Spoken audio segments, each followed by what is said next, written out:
Bonsoir à tous. Alors, dans cette vidéo, je vais vous présenter comment dessiner une fractale avec Scratch. Alors, on va aller voir sur mon site, dans la catégorie programmer, il y a une page qui s'appelle Dessiner une fractale. Alors voilà ce que c'est qu'un dessin de fractale.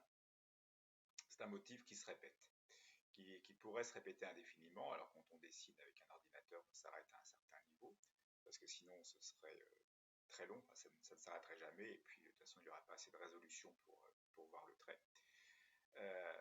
De base à fractale, on peut voir comme un motif, si on est de loin, un trait à gauche, un triangle au milieu et un trait à droite. Mais si on prend le trait de gauche, on va retrouver le même motif. À nouveau un plus petit trait, le triangle et le trait à droite. Et puis ainsi de suite. Si je reprends cette partie gauche ici, je vais retrouver à nouveau le même motif, un trait, triangle et un trait. Cette fois-ci je m'arrête, je ne vais pas plus loin, mais j'aurais pu continuer. Donc voilà, il faut retenir que c'est un motif qui se répète indéfiniment si on zoome. Ça c'est le motif que je mettrai plus en détail quand je programmerai. Si on regarde plus précisément, on va avoir on va appeler ça des niveaux, on va appeler n. Alors, par exemple, voilà une fractale de niveau 2 ici. Et si je regarde que la partie gauche, je me rends compte que j'ai une fractale de niveau 1, mais en plus petit. Vous voyez que sur la partie gauche, j'ai juste un trait, un triangle et un trait, qui correspond à la fractale de niveau 1. On va se servir de ça pour programmer notre fractale. C'est-à-dire que pour lui dire de construire une fractale de niveau 2, on va en fait lui dire de construire une fractale de niveau 1, de tourner, une fractale de niveau 1 ici, tourner, à nouveau une fractale de niveau 1, on tourne et on termine à nouveau par une fractale de niveau 1. La fractale niveau 1 va faire la même chose, elle va rappeler une fractale de niveau en dessous, ce qui sera le niveau 0. Et pour le niveau 0, là ce sera simple, il suffira de tracer une ligne. Si on continue ce qui est ici, si on allait au niveau 0, ce serait juste une ligne sur toute la largeur. Donc là, on est passé du niveau 2 au niveau 0, mais l'ordinateur, lui, il va aller plus loin, il pourrait prendre niveau 4, 5, 6, et puis à chaque fois, donc, redemander des fractales en dessous. Nous, on s'y perd vite, mais l'ordinateur, lui, il ne se perd pas là-dedans. Alors, on va faire ça sous Scratch, tout de suite. Donc, je suis sur un nouveau projet.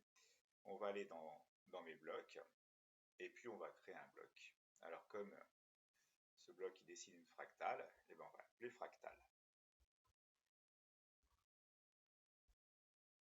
Et puis je vais ajouter donc les entrées. Alors je vais mettre deux paramètres, la taille que je vais appeler T, et puis le niveau que je vais appeler N. Alors, j'ai donc mon bloc. On va faire ce qu'on appelle de la programmation récursive, c'est-à-dire que pour définir le bloc qui dessine une fractale, ce bloc va se réutiliser lui-même. C'est-à-dire qu'avant même de l'avoir construit, de l'avoir fini, je vais l'utiliser. Alors je pars dans la structure de contrôle, je vais partir autour d'un si alors. Avec le test, c'est si mon niveau égale 0, c'est tout simple, c'est juste un trait. Et comme il faut que la fractale ait la largeur t, ce sera un trait de taille t. Donc pour ça, c'est pas compliqué. J'ai mon si, je prends mon opérateur, je mets l'opérateur d'égalité de test. Et si donc le niveau de la fractale que je veux dessiner est égal à 0, il suffira de faire un trait. Pour ça, il suffira d'avancer de t par t représentant la taille de ma fractale. T ici.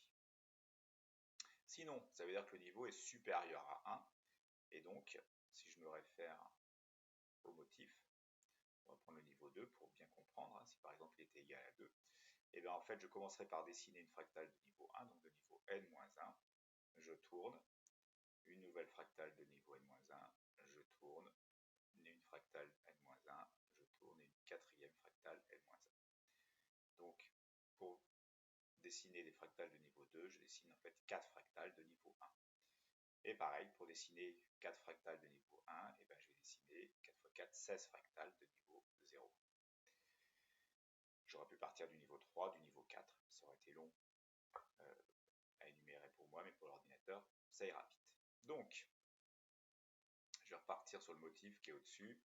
On a les angles qui sont définis. Donc, je divise la taille par 3. Je tourne de 60 degrés, 120 degrés, 60 degrés. Et à chaque fois, c'est taille divisée par 3. Donc, je vais dessiner ma fractale. Je retourne dans mes blocs. Je suis en train de programmer mon bloc, mais il est déjà disponible. Donc, pour faire ma fractale de taille t et de niveau n, je vais faire une fractale de taille t divisé par 3 et de niveau n-1. Donc, je prends l'opérateur divisé pour la taille et soustraction divisé pour le niveau. C'est le paramètre de 3. Donc là, le niveau, je lui enlève 1. Je prends n. Et là, je mets 1, n-1. Et là, je prends la taille t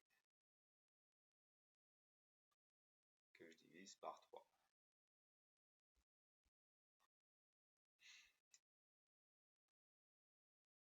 Comme je vais en faire 4, je vais le dupliquer 4 fois et j'irai mettre les virages ensuite.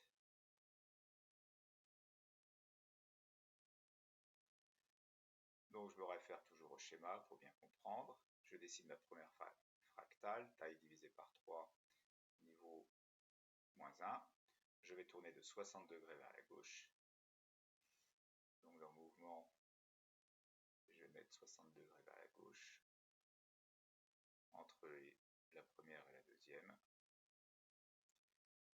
Je tourne de 60. Ici, ensuite, j'ai tourné de 60, je fais ma deuxième fractale. Après la deuxième fractale, je tournerai de 120 degrés vers la droite. Donc tourner de 120 degrés vers la droite, 120. Première fractale, deuxième fractale, troisième fractale. Donc première, deuxième, troisième. Je vais arriver à la quatrième, la dernière. Je retourne de 60 degrés vers la gauche. 60 degrés vers la gauche. Soit. Voilà. Donc j'ai défini mon bloc fractal. Maintenant, il va falloir le tester. Donc pour ça, je vais poser le stylo, je vais tout effacer. Alors on va l'ajouter un bloc, le bloc stylo. Je vais lancer mon programme, on va dire, avec apparence, son et événement. Voilà, je vais chercher. Quand drapeau vert est cliqué, je vais me placer, on va se mettre au milieu à peu près côté gauche, ça fait 200, je vais aller en -150. Donc mouvement, je vais aller à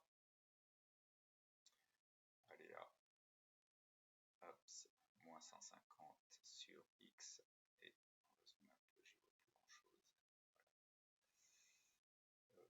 -150, -150, 0 sur Y, ça nous met par là, c'est bien, je m'oriente vers la droite, il est orienté vers la droite mais il pourrait bouger. Alors, s'orienter à vers la droite. Je vais tout effacer s'il y avait déjà quelque chose qui avait été écrit avant. Si je recommence plusieurs fois, j'efface tout. Je mets le stylo en position écriture.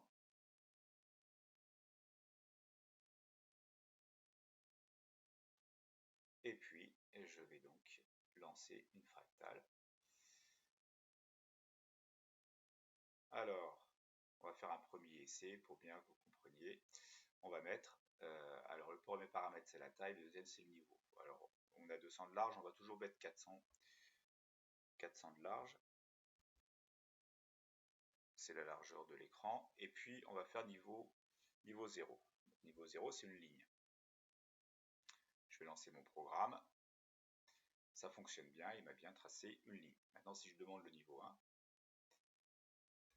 il devrait me faire le petit triangle au milieu. Voilà, il a fait le triangle au milieu. Si je demande le niveau 2, sur ce segment-là, il va à nouveau me refaire une fractale ici, enfin un triangle ici, et ici. Alors on va voir que le temps que ça va mettre va vite augmenter, surtout que quand je suis en copie d'écran, ça prend pas mal de CPU. Voilà, et puis on peut aller au niveau 3. Allez, on lance le niveau 5. On va se mettre en plein écran. Et vous allez voir, ça prend quand même un certain temps parce que... Alors j'aurais peut-être pu partir un petit peu plus à gauche. Je vais aller en moins 150, je vais me mettre en moins 200 peut-être. Point de départ, parce qu'elle est un peu décalée à droite. Moins 200. 400 de large, niveau 5.